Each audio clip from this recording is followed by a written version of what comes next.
Bonjour Claude. Bonjour Anne. Enchantée de te voir ici au 7e sommet citoyen qui a été organisé par Nicolas Lefebvre. Donc ça me fait plaisir de te voir parce qu'on se connaît déjà, on a déjà eu l'occasion de se rencontrer à plusieurs reprises. Et toi, tu es un citoyen qui prend sa vie en main. Et tu es assez dans l'idée d'observer autour de toi ce qui se passe. Tu es quelqu'un d'actif en fait. Explique-nous un petit peu.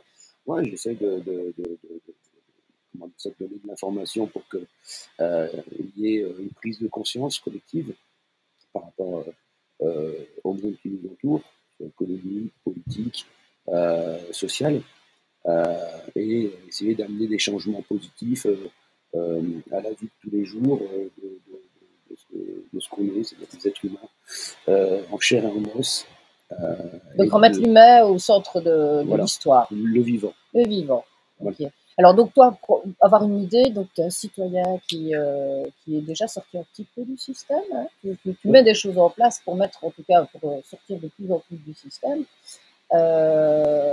Et tu te rends compte qu'effectivement, bon, il y a des situations qui doivent être dénoncées. Oui. Alors actuellement, bon, on parle beaucoup de ce qui se passe avec Poutine, Trump, on va dire les grandes nations qui sont en train de changer les choses. Alors, beaucoup de gens critiquent le changement parce que ils préfèrent rester dans le côté mortifère où c'est comme ça, on n'y peut rien, il faut vivre avec. Et donc il y a une banalisation aujourd'hui de, de la vie, du train-train de tous les jours, où en gros c'est le boulot de trouver de dos et derrière notre, notre vie. Voilà. Alors donc en fait, à l'heure actuelle, c'est vrai qu'on remarque que que le citoyen moyen survit. Hein, il est dans un mode survie, donc dans ce fameux triangle de Cartman, toujours, hein, on est victime constamment. Qu'est-ce que tu veux qu'on fasse on ne saurait rien faire. Oui, effectivement, on n'a pas le pouvoir, c'est pas nous qui décidons. Exactement. Voilà. Alors qu'en fait, toi, tu te dis que la première chose à faire, c'est quand même d'être soi-même acteur de notre vie, donc de montrer peut-être par... on a une trompette là, c'est bien. Devenir l'acteur de notre vie, en fait, en se responsabilisant. Ouais, et en prenant nos décisions. Aujourd'hui, il y a plein d'outils qui nous permettent, parce que quand on voit, comme tu disais tout à l'heure, le 10, le 15 du mois, les gens ne peuvent plus remplir leur frigo. Moi, j'étais militant de la première heure avec les Gilets jaunes en 2018. Ça m'a coûté très cher comme à tous les autres Gilets jaunes, hein, que ce soit d'un point de vue judiciaire, que ce soit d'un point de vue financier. Et moi, étant commerçant, ça m'a coûté très cher aussi au niveau de mon commerce. Exactement. C'est pour ça qu'aujourd'hui, j'ai décidé de vivre un virage complet, de ne plus alimenter cette pieuvre, ne plus être esclave de ce système, m'affranchir de ce système, vivre pour moi. Alors, c'est peut-être égoïste de dire ça, mais en fait, c'est des gens ont déjà ouvert des brèches beaucoup ont ouvert des brèches, et c'est plus pour penser à moi, penser aussi après à mes enfants, parce que si je me sauve moi-même, je pourrais plus facilement aider ceux que j'aime, et mais aussi montrer que ça peut être réalisable de vivre autrement dans cette société. Donc j'en parle déjà dans mon commerce. Par exemple, je demande aux gens de boycotter les cartes bleues, hein, payer en liquide. C'est une grande puissance, le boycott. Hein. De mémoire, en Turquie, c'est ce qu'ils ont fait pendant une journée pour l'inflation des prix. Il s'avère que le lendemain, les prix ont baissé. Je suis en train de revoir un petit peu. Donc c'est des citoyens qui se prennent en charge et qui décident à un moment donné, on n'est plus d'accord. Et donc ce serait en fait une volonté commune de la part des citoyens de se dire, écoutez, là on fait une journée boycott. Effectivement, c'est le seul pouvoir qu'on a. Je dis toujours que qu'est-ce qu'on peut faire effectivement sur tout ce qui est géopolitique, etc. Alors qu'en fait, au final, nous, on n'a qu'une seule possibilité, c'est de gérer notre vie à nous-mêmes. Donc on a un pouvoir sur nous et sur nos habitudes. Et je vais dire, nous, notre pouvoir principal, c'est comment on va dépenser de l'argent. Ce qui nous donne, ce qu'il avait connu Chen, le côté esclavagiste de l'humain sociétal actuel, c'est l'argent. Et demain, on achète plus dans les circuits courts, on élimine en fait les grandes marques renommées comme les produits Nestlé Water, qui sont condamnés régulièrement pour des problèmes de salubrité d'eau, avec des microplastiques, des pesticides, boycotter les grandes surfaces qui sont déjà en train de souffrir, comme le groupe Auchan, Mullier est en train de tomber, avec Decathlon qui habille, etc. Parce que les gens se rendent compte que il y a peut-être une autre façon de consommer, et ça c'est bien. Et quelque part, on y participe tous à ce changement. Et retrouver justement ce peut-être but rock. Donc boycotter tous les produits de grandes marques et prendre des produits plus locaux. Bonjour. Nous sommes en direct. C'est pas grave. Merci. De consommer différemment. Aujourd'hui, quand on voit que une personne vivant seule, elle peut payer jusqu'à 150, 200 euros d'électricité en France, en Belgique. On est pareil. Hein, pareil. Ouais. Moi, je voyais un pot de Nescafé Gold, il a 7 euros en France, ici il a 11. Faut quand même avoir les moyens. Oui. Donc, moi, je reprends l'argent à l'époque, avant 2000, où c'était 400 francs belges pour avoir du café. Quoi. Et c'est la consommation, je veux dire, prioritaire. D'ailleurs, rien qu'un bon petit café. Oui, santé. Mais oui, c'est juste hallucinant parce qu'en fait, les produits de base, donc ça veut dire qu'une mère de famille, parce qu'en plus, on a des familles monoparentales, donc les frais sont encore multipliés par 2 parce que, je veux dire, quand tu es en couple, tu divises les frais de base en 2. Donc c'est juste effectivement pas possible de pouvoir continuer avec un seul emploi. Il faut cumuler les emplois. Et comment ils arrivent à nous, nous maintenir sous leur coupe, c'est effectivement de nous serrer la vis au niveau financier parce qu'on n'a pas le temps de faire autre chose, en fait, finalement, que de travailler. On n'a plus le temps de penser, on n'a plus le temps au loisir, on n'a plus le temps de se rencontrer. C'est ça qui est important aussi, c'est de côtoyer des gens qui sont comme nous, pour faire remonter les énergies, pour trouver des solutions communes, et même à l'échelle locale, évidemment, parce que ça, on est à du 200% d'accord, c'est en bas de la pyramide qu'on peut faire bouger les choses. Oui, tout à fait, comme disait Coluche, la pyramide, on est tout en bas, nous. Il faut remuer la merde pour que là-haut, ça sente mauvais. Et c'est exactement ce qu'il faut faire. Et aux États-Unis, il y a par rapport à Trump, il y a des choses qui changent. Il n'y a plus d'impôts sur la personne. L'impôt sur les sociétés de 15%, en France, on est à 48%. Le prix du carburant, là-bas, c'est 50-55 centimes le litre d'essence. Ils vont le faire descendre à 0,35, 0,38. Il y a des choses qui sont faites pour le peuple.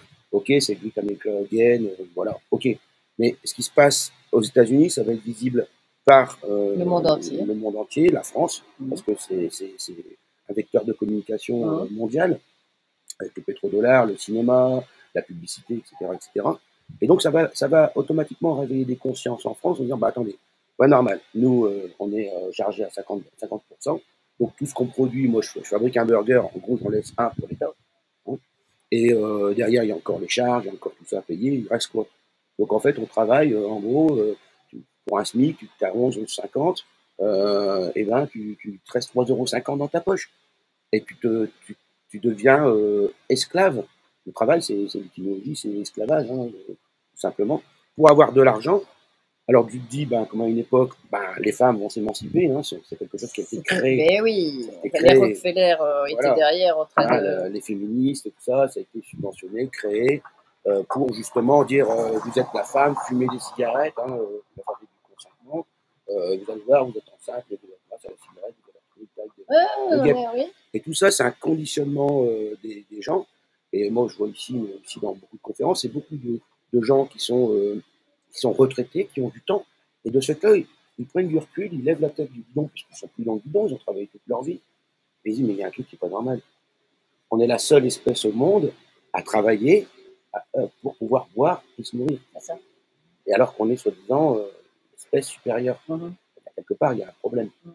Donc, là, il va falloir comprendre effectivement que nous ne sommes pas faits pour travailler des 40 heures semaine. Idéalement, un humain devrait pouvoir dire avec 2 jours par semaine, j'avais entendu. Tu t'imagines, c'est très peu, c'est un peu impressionnant. Mais j'avais un gars qui était dans la permaculture et qui est assez venu là-dedans, et il dit idéalement, un humain est fait pour travailler 2 belles journées par semaine, et le reste du temps, on serait censé profiter, s'instruire, grandir au niveau spirituel. Parce que nous sommes quand même, on oublie cette partie-là, on a cette base. Cette lumière qu'on a en nous. Exactement. Il faut faire briller et amener effectivement un peu de joie et cette énergie positive sur une terre où finalement les gens ont perdu la spiritualité et se retrouvent qu'ils sont embrigadés dans le matériel, et ce n'est plus bonjour, c'est à l'intérieur, monsieur. C'est à l'intérieur. Oui. On est en vidéo. Merci. Donc voilà, je me dis que finalement on a il y a pas mal de choses à faire à titre individuel. C'est la priorité, à titre individuel, pour pouvoir devenir finalement un exemple pour les gens autour de nous. Yeah. Oui, et peut-être, comment pourrait-on motiver les gens qui se complaisent peut-être ou qui ont peur de franchir ce pas d'émancipation? C'est l'exemple. C'est l'exemple. Ouais. De devenir en fait de devenir l'instrument de ce réveil de conscience.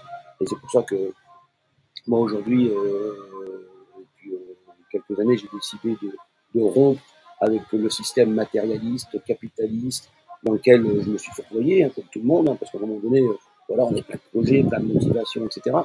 Et quand tu te dis, tu passes plus d'un tiers de ta vie à bosser, pendant 44 ans, bon, là, il y a des sujets comme quoi ils veulent encore augmenter l'âge du départ à la retraite, alors que il y a la courbe de l'espérance de vie en train de descendre. C'est ça. Tu te dis, en fait, tu as 3 ans, à 4 ans, on t'apprend des cours d'éducation sexuelle. Comme ça, à 9 ans, tu es émancipé, tu peux te marier puis faire des gosses. C'est ça. Ouais, bon, c'est vrai que ça peut être vu également comme ça. Oui. Voilà. Oui, et c'est tous des sujets où justement ça va titiller l'humain. Dans le sens où, waouh, là il y a un souci. Mais j'ai l'impression qu'en fait, que finalement, les vaccins et tout ça, tu comprends, je veux dire, j'ai l'impression que finalement, à force de manipulation, qu'est-ce qu'on devrait faire? C'est déjà couper complètement la télé. La télé, c'est un système de propagande. Les médias sont un système de propagande. Le cinéma même, je veux dire, alors, le cinéma parfois peut être intéressant, certains films, parce qu'ils sont... On voit vers où ils vont de toute manière, parce qu'ils ne peuvent rien cacher. Hein. Ils nous montrent vers où ils veulent aller et vers où ça peut aller. Et donc là, ça peut être intéressant parfois, mais on se tri au niveau de ce qu'on va voir. Mais je pense que couper la télé, c'est déjà enlever l'œil de Moscou, comme c'est à l'époque. Moi, je pense à Orwell, 1984, où c'était la télé qui était dans le domicile. Orwell, il verrait que son livre, en fait, c'est exactement ce qui se passe. Oui, tout à fait. Bon, on n'est pas en 84, mais quelque part, ça s'est construit président, gouvernement après gouvernement. Tout à fait. Tu parles de télévision dans le langage des oiseaux. Tel, dire, lie, mensonge, vision. Je te dis des mensonges en te regardant. Ah ouais, bien vu. Voilà. Ouais. Oui, mais c'est quand même très très impressionnant quand on parle de langage des oiseaux. Moi, je reviens de plus en plus à ça. Parce que je dis qu'il y a vraiment... Mais non, mais il y a un côté un peu, comment dire, conditionné. Hein. Nous sommes totalement conditionnés depuis le début, depuis notre naissance. On est conditionnés à accepter d'être esclaves. Et donc, ces personnes, ces personnalités, ces entités, je ne sais pas, ces gens, en tout cas, ces groupements peut-être occultes, etc., qui ont envie de nous asservir, le font de manière très très intelligente, sauf que il y a une petite parcelle de la population qui a décidé de ne pas être hypnotisable. Moi, ce qui est rassurant, c'est que je me dis que pendant la guerre, il y a eu au niveau de la résistance, c'était moins de 10% de personnes qui ont été à l'initiation des changements qui ont été, même si on dit peut-être qu'on n'a pas gagné la guerre au final, que c'était juste reporté, mais ça a calmé un peu les choses parce qu'ils ont été là, acteurs. Donc on a ce pouvoir, nous, en étant non hypnotisés, si tu veux, d'avoir une puissance d'intention, que quand on fait quelque chose, c'est tellement puissant dans ce qu'on fait qu'on vaut peut-être 10 personnes. C'est le grain de sable. Voilà, et ce côté un peu quantique là, je veux dire, la somme des gens qui sont en train de travailler et œuvrer vers la lumière n'est pas proportionnée, enfin n'est pas obligée d'être à plus de 50% pour que ça bascule. Ça, il faut être rassuré quand même par rapport à ça. Les résistants, suite à la Deuxième Guerre mondiale, certains témoignaient, Et puis voilà, nous les résistants, on était mal considérés, hein, parce que voilà, c'était passé du côté C'est ça. allemand, Vichy, compagnie, Mitterrand, Bousquet, et j'en passe. Et il le disait, on était peut-être même pas 1% de la Ouais. population. Bon, aujourd'hui, on leur rend honneur, et ce qui est méritable. Mais à une époque, c'était On des les parias, critiquait, c'était bien des sûr, gens hein. qui étaient Bah, ils devaient fous. être dans l'ombre pour agir parce que Voilà. au départ. Mais de toute manière, toute vérité en fait passe par différentes étapes, hein. D'abord, Mm. elle est rejetée, la vérité. Et puis alors après, ben, on se pose éventuellement des questions avant de pouvoir à un moment donné être accepté. Mais toute nouvelle idée, tout changement passe par cette période où on la combat. On combat les changements parce que l'humain n'aime pas le Ben changement. non. On se satisfait justement d'habitudes qui sont rassurantes, hein, comme tu disais, hein. Ouais.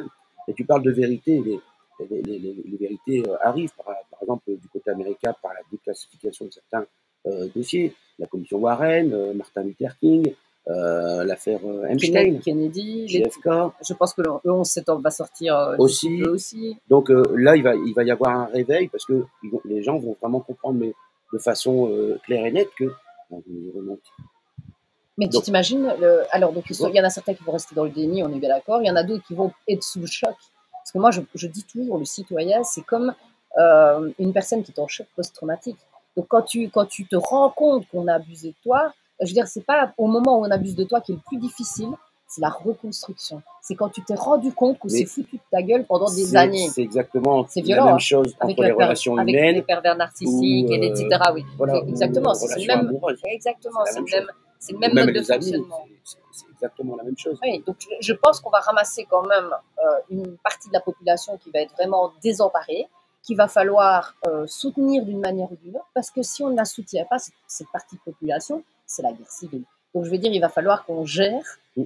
pour pouvoir soutenir cette population en leur montrant que c'est facile, enfin facile non, que c'est possible de vivre quelque chose de parallèle à côté de ce monde qui est pourri finalement. C'est ici à l'intérieur, madame. C'est ici.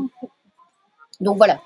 Oui, je suis désolée. C'est parce que nous sommes à l'entrée, on a décidé de faire les interventions au soleil. Et alors, comme on nous voit avec notre écran d'ordinateur, on a l'impression que nous sommes les guichetiers. Voilà. Ben oui, c'est une belle réflexion. Et moi, j'aime beaucoup donner la parole aux citoyens lambda, parce que comme je dis souvent, l'initiation peut se faire évidemment par la connaissance, je veux dire, accumuler des connaissances, mais la plus belle initiation, c'est celle qu'on met sur le terrain et qu'on vit sur le terrain parce qu'on est amené, nous, à vivre des situations qui nous ont mis à mal et par notre comportement, on a réussi à basculer et aller au-delà. Donc, je trouve que c'est important de pouvoir donner cette notion-là que toi, tu n'as aucune prétention, on n'a pas fait des études extraordinaires, mais on est ici et c'est nous qui n'avons pas fait d'études finalement, qui sommes en train de dévoiler un mécanisme qui a été mis en place parce qu'on n'a pas été évidemment conditionné par l'école. Ou mal conditionné. Où on a été.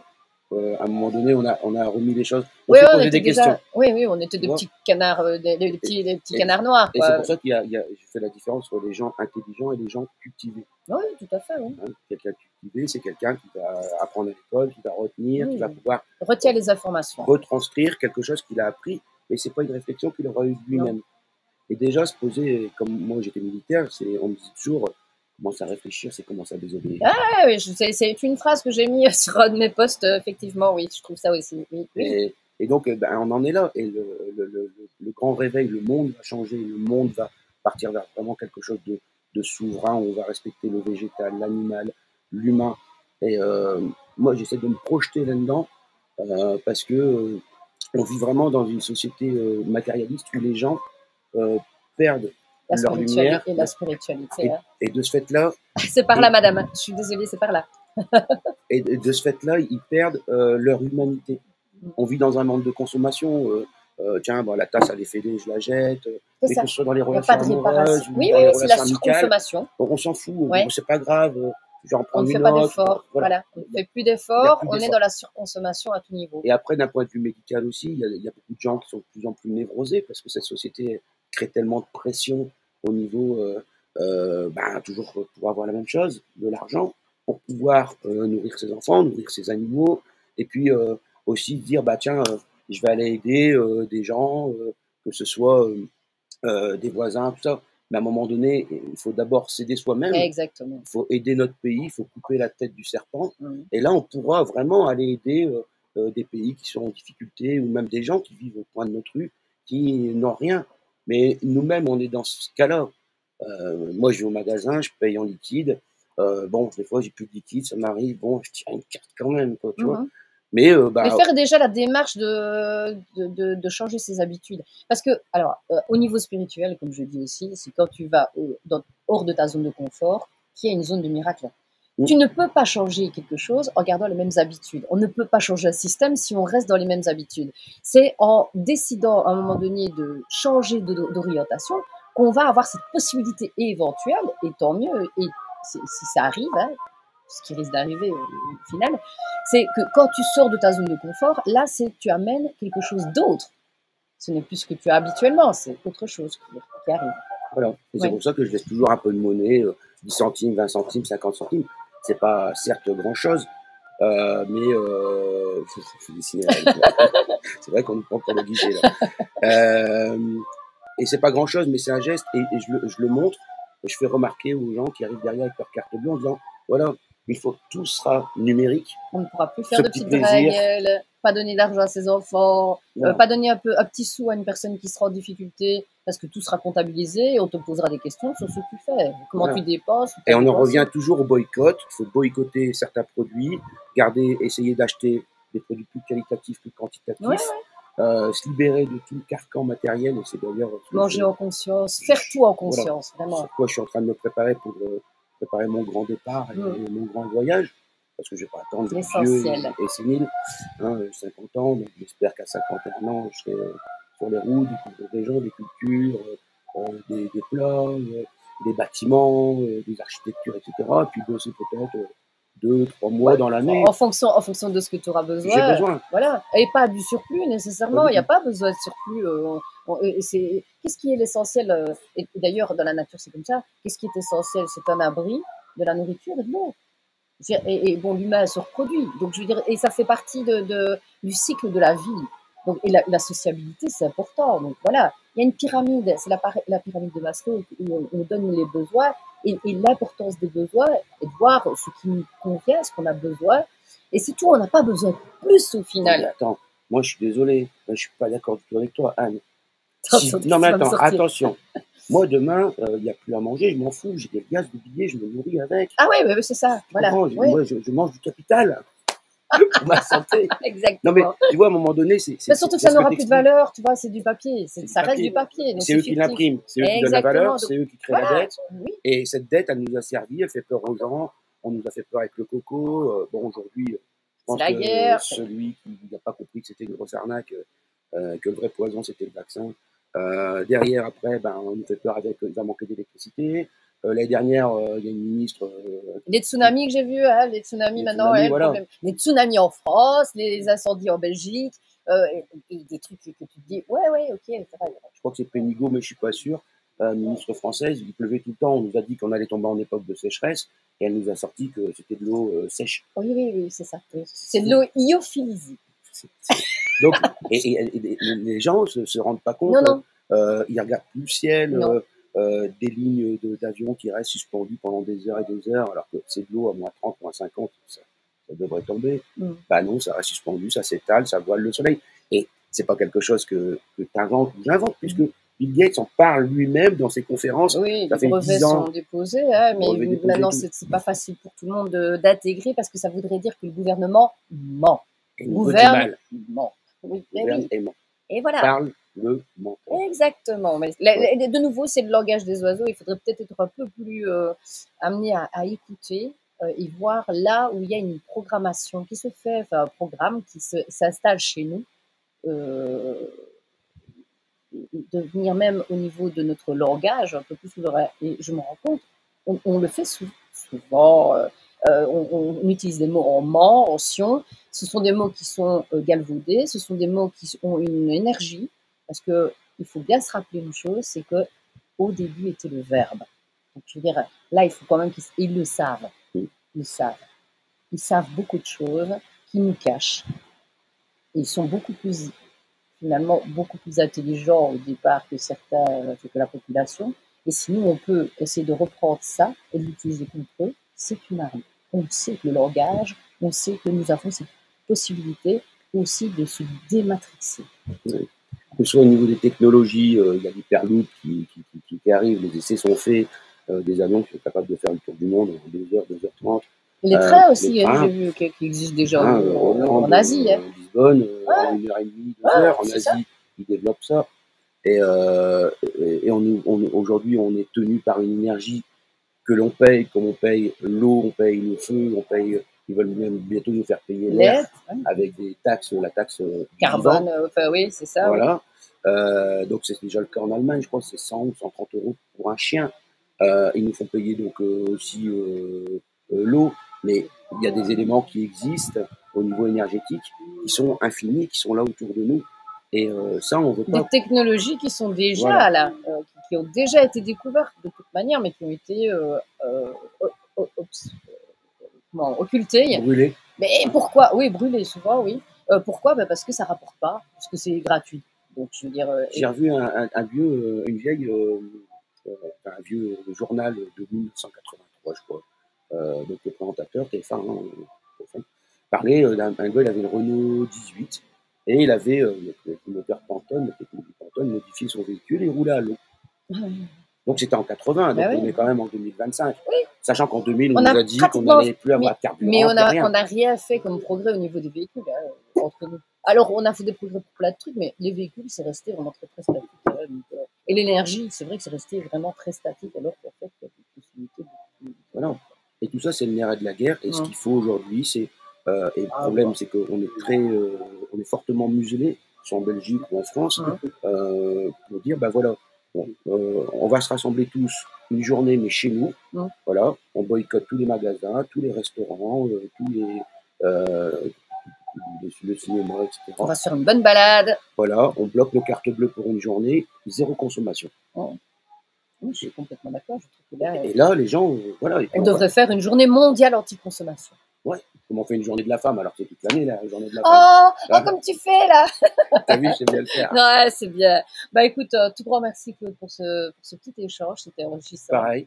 Bah, c'est un honneur, c'est la première fois que je me fais interroger comment dire, de la fierté que ce soit moi. Ouais, voilà, par une grande journaliste comme toi, connue sur toute la Belgique, la Wallonie et la Hollande. Exactement. Bon, ça cale, regarde. Ouais, tu commences à être connue en France. Alors, je ne sais pas si ça enregistre toujours, j'espère qu'on n'a pas été coupé. Ah, voilà. Il y a un petit bug. Ouais, un petit bug. Donc voilà, bah oui. Bah écoute, un tout grand merci. Un tout grand merci à toi aussi. Merci.